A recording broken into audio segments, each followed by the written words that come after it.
নমস্কার বন্ধুরা, মায়ের রান্নায়ন ব্লগ চ্যানেলে আপনাদের সকলকে জানাই অনেক স্বাগত। আজ আবারও হাজির হয়ে গেলাম দারুণ স্বাদের রেসিপি নিয়ে। আমি আজকে শেয়ার করব দারুণ একটি রেসিপি। এখন কিন্তু বর্ষার সময়, আর এই বর্ষার সময় কিন্তু সন্ধ্যের টিফিনে আমাদের একটু মুখরোচক খেতে সবারই ভীষণ ভালো লাগে। আর যদি এইরকম তেলে ভাজা কিছু হয় তাহলে তো আর কথাই হবে না। আর যদি ঘরে থাকা কিছু উপকরণ দিই, খুব সহজেই ঘরেই তৈরি করা যায়, তাহলে তো আর কথাই হবে না। বাচ্চা থেকে বড় সকলেই কিন্তু ভীষণ পছন্দ করবে। তাই আজকে আমি আলু দিয়ে দারুণ একটি রেসিপি তৈরি করলাম।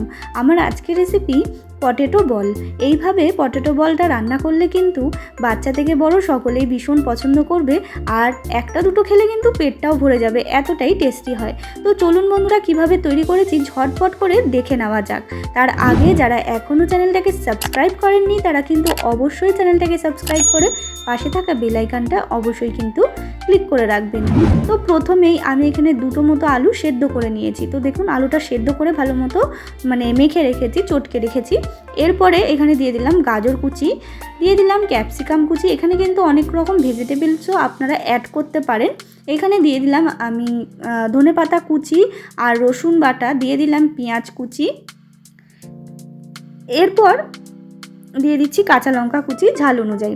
তারপরে স্বাদ মতো লবণ, আর দিয়ে দিলাম জিরে গুঁড়ো, আর এখানে দিয়ে দিলাম চিলি ফ্লেক্স। এরপর দিয়ে দিচ্ছি চাট মশলা। এরপর ভালো মতো কিন্তু মেখে নিতে হবে। তো দেখুন, সমস্তটা কিন্তু খুব ভালো মতো মেখে নিচ্ছি। এটা কিন্তু ভীষণ ভালো লাগে খেতে বন্ধুরা। বাড়িতে ঘরে থাকা কিছু উপকরণ দিয়েই কিন্তু ঝটপট করে তৈরি করা যায়। অনেক সময় আমরা চিন্তা করে থাকি যে সন্ধ্যেবেলার টিফিনে বাচ্চাদের কী দেবো। যদি এইরকমভাবে পটেটো বল রান্না করে তৈরি করে দেন তাহলে কিন্তু খুবই ভালো লাগবে, আর বাচ্চারাও কিন্তু ভীষণ আনন্দ সহকারে এটাকে খাবে। তো দেখুন বন্ধুরা, এইরকমভাবে কিন্তু ছোট ছোট বলের মতো আমি তৈরি করে নিলাম। আপনারা চাইলে এর থেকে বড়ও করতে পারেন, আবার ছোটও করতে পারেন। আমি এখানে গোল করেছি, আপনারা চাইলে একটু চ্যাপ্টা টাইপেরও করতে পারেন, যার যেরকম সুবিধা এবং যার যেরকম পছন্দ। তো দেখুন, সমস্তটা তৈরি করে নিয়েছি। আর এখানে আমি গাজর দিয়েছি, ক্যাপসিকাম দিয়েছি, চাইলে আপনারা বিনসও দিতে পারেন। তো দেখুন বন্ধুরা, আমি এখানে সমস্তটা বল তৈরি করে রেখেছি। তারপরে এখানে একটা বাটির মধ্যে দিয়ে দিলাম কর্নফ্লাওয়ার, আর দিয়ে দিচ্ছি এখানে ময়দা। এরপরে দিয়ে দেবো সব পরিমাণ মতো, অল্প অল্প মতো দিয়ে দিচ্ছি। পরিমাণ মতো লবণ দিয়ে দিলাম, আর দিয়ে দিলাম গোলমরিচ গুঁড়ো। এরপর জল দিয়ে দিচ্ছি। জল দিয়ে কিন্তু আমি একটা ব্যাটার তৈরি করে নেব। এটা কিন্তু ব্যাটারটা কিন্তু খুব বেশি পাতলাও হবে না, আবার খুব বেশি গাঢ়ও হবে না, ঠিক এই রকম টেক্সচারটা হবে। তো দেখুন বন্ধুরা, ঠিক এইরকমভাবে টেক্সচারটা তৈরি করে নিয়েছি। এরপরে একটা একটা করে পটেটো বল নিয়েছি, এর মধ্যে ব্যাটারের মধ্যে চুবিয়ে তারপরে কিন্তু এখানে আমি ব্রেড কাম নিয়ে নিয়েছি একটা প্লেটের মধ্যে। ব্রেড কামের মধ্যে কিন্তু আমি কোটিং করে নিয়েছি। এতে কিন্তু ভীষণ মচমচে হয় এটা। আর আমি এখানে একটা কোটিং সিঙ্গেল কোটিং করছি, আপনারা চাইলে কিন্তু ডবল কোটিং করতে পারেন। সেক্ষেত্রে কিন্তু আর একবার আপনারা এই ব্যাটারটার মধ্যে চুবিয়ে তারপরে কিন্তু আর একবার ব্রেড কামে আপনারা এটাকে কোট করে নিতে পারেন। তো দেখুন, এইভাবে আমি কিন্তু সিঙ্গেল কোটিং করেছি, চাইলে আপনাদের পছন্দ মতো আপনারা ডবল কোটিংও করতে পারেন। তো দেখুন বন্ধুরা, এরপরে কিন্তু ভালো মতো কোটিং করে নিচ্ছি। দেখে বুঝতেই পারছেন, প্রথমে এই ব্যাটারটার মধ্যে আমি ডুবিয়ে তারপরে কিন্তু ওই ব্রেড কামটার মধ্যে কিন্তু কোটিং করে নিচ্ছি। আমি এখানে সিঙ্গেল কোটিং করেছি, আপনারা চাইলে ডাবল কোটিংও করতে পারেন। এইভাবে সমস্ত বলগুলো কিন্তু তৈরি করে নেব। সব সময় যে ফিশ বলই খেতে হবে তার কিন্তু কোনো মানে নেই। এইভাবে পটেটো বলও কিন্তু আপনারা রান্না করে খুব সহজেই ঘরে তৈরি করে খেতে পারেন। আর এই বর্ষার সময় কিন্তু 1 কাপ চা আর এই রকম পটেটো বল, তাহলে কিন্তু আর কিছুই লাগবে না। ঘরে যদি হঠাৎ করে লোক এসে পড়ে তাহলেও কিন্তু আপনারা এইভাবে এটা তৈরি করে নিতে পারেন ঘরে থাকা কিছু উপকরণ দিয়েই। তো দেখুন বন্ধুরা, এরপরে রিফাইন্ড অয়েল আমি কড়াইয়ের মধ্যে গরম করতে বসিয়ে দিয়েছিলাম। তারপরে কিন্তু গ্যাসের ফ্লেমটা লো টু মিডিয়ামে রেখে এরপরে কিন্তু বলগুলো একে একে ছেড়ে দিয়েছি। তো দেখুন বন্ধুরা, লো টু মিডিয়ামে রাখলে কিন্তু এটা খুব সুন্দর করে ভাজা হবে, ভেতর থেকেও ভালো মতো ভাজা হবে এবং উপর থেকেও ভালো মতো ভাজা হবে।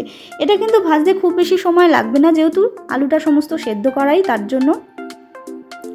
তো দেখুন বন্ধুরা, পাশ দিয়ে যদি একটু ফেটে যায় তাতে কিন্তু কোনো সমস্যা নেই, এটা কিন্তু তাও ভালো লাগবে খেতে, আর দেখতেও কিন্তু ভীষণ সুন্দর হয়।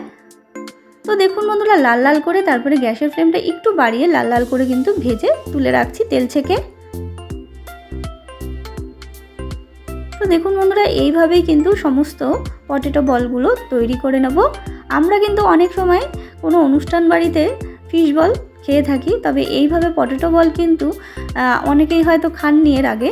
এইভাবে আপনারা বাড়িতে তৈরি করে দেখুন, দুর্দান্ত লাগবে পটেটো বল।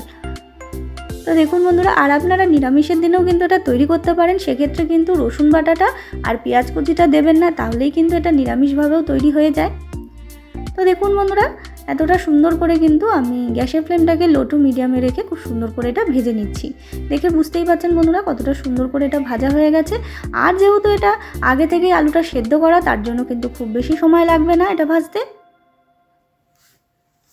তো দেখুন ভাজা হয়ে গেছে, এরপরে কিন্তু তেল ছেঁকে তুলে রাখছি।